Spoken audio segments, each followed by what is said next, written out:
speaker, and I want to introduce my partner. Is the first speaker is Nursadila,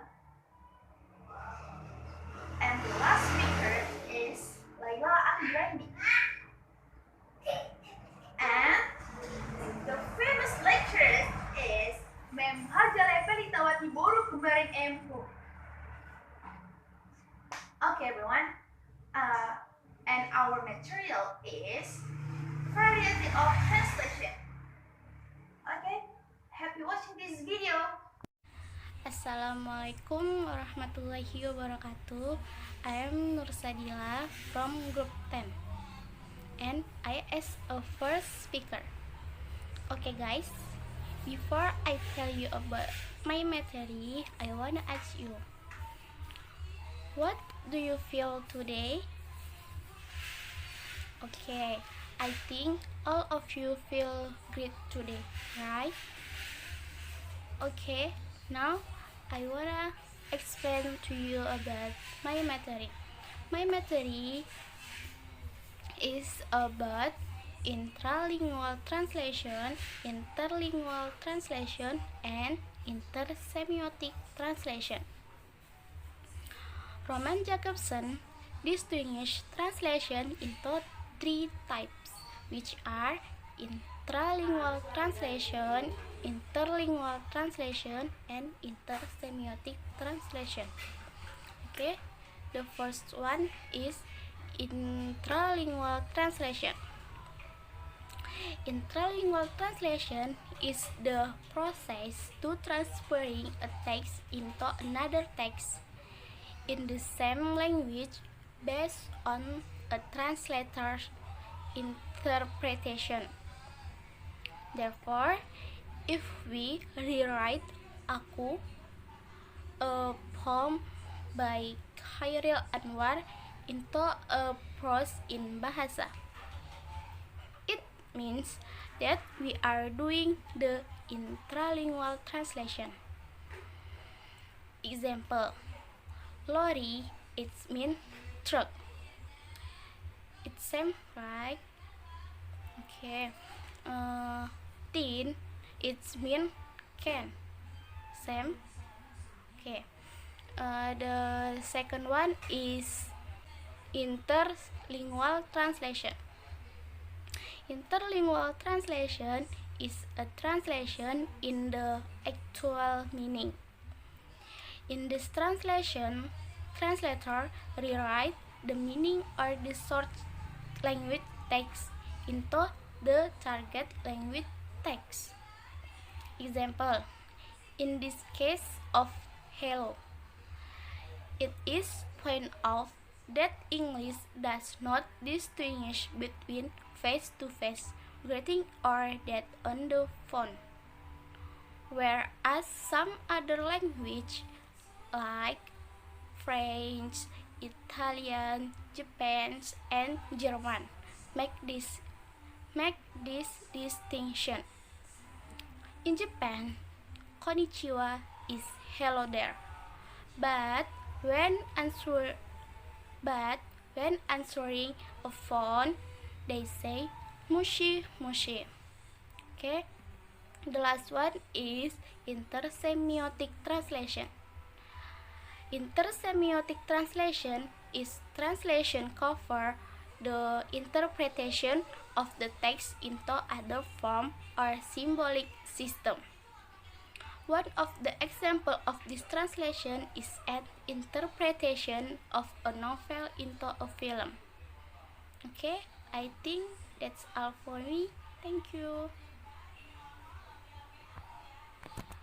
I want to introduce myself. My name is Nada Anissa, and me is the second speaker in this group. So I want to tell you about the kinds of translation according to Sewi. And the first one is the perfect translation. The perfect translation is the word perfect generally means follows, but the word perfect is not bound here directly related to the generally meaning and must be understood specifically to context in the accordance with the explanation. For the example, beware of the dog. Awas anjing galak. and no smoking. Dilarang merokok. The second one is adequate translation. This translation is made for readers who aim to get the general information of the text for fine reading. For the example of this translation is a popular novel, English to Indonesia. In the process, the translator can eliminate difficult phrase or even sentence that are not understood. He also free to paraphrase sentences or parts of sentence. This can be done because the most important thing for the reader is the story, not sentence style. One is composite translation. Composite translation is a serious translation of literature. The translation is made well enough to make the message, meaning, and style of the source text can be transformed well in the target language. 4 is research and technical translation. This translation is made for translation texts related to science or technique. Example, translating books related to computer science from English into Indonesian or to develop the information about the computer in Indonesia. Assalamualaikum warahmatullahi wabarakatuh. My name is Laila Anggraini. I, as the last speaker of Group 10, will explain to you about another types of translation. Well, I will explain to you about 5 types of translation.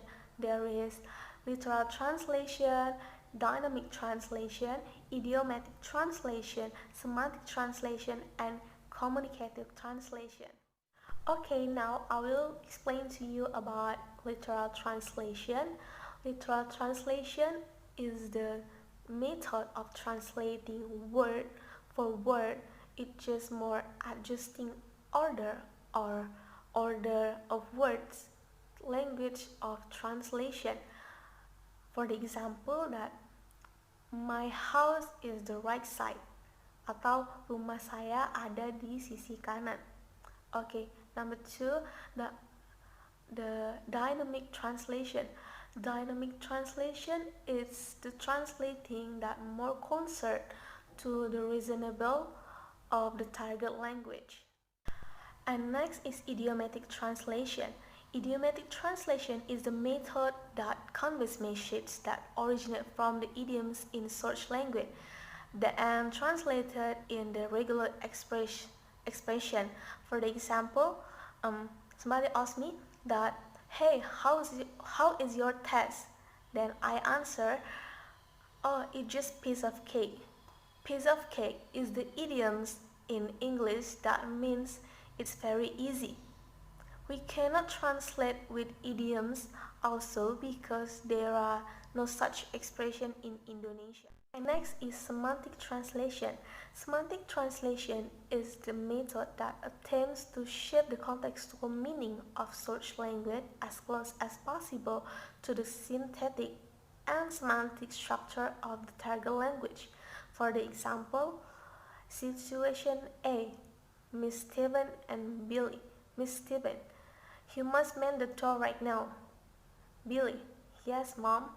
Situation B, Miss Steven, you must mend the door right now. Billy, yes, Madam. What discusses the words is the meaning they have. 2 components of the meaning of words, Mom, informal and intimate, while the component of the meaning of the words Madam is formal and intimate. And the last is communicative translation. Communicative translation seeks to produce effects for the target language readers as close as possible to the effect received by such language on the readers. Okay guys, I think that's enough for me as the last speaker of Group 10. Wassalamu'alaikum warahmatullahi wabarakatuh.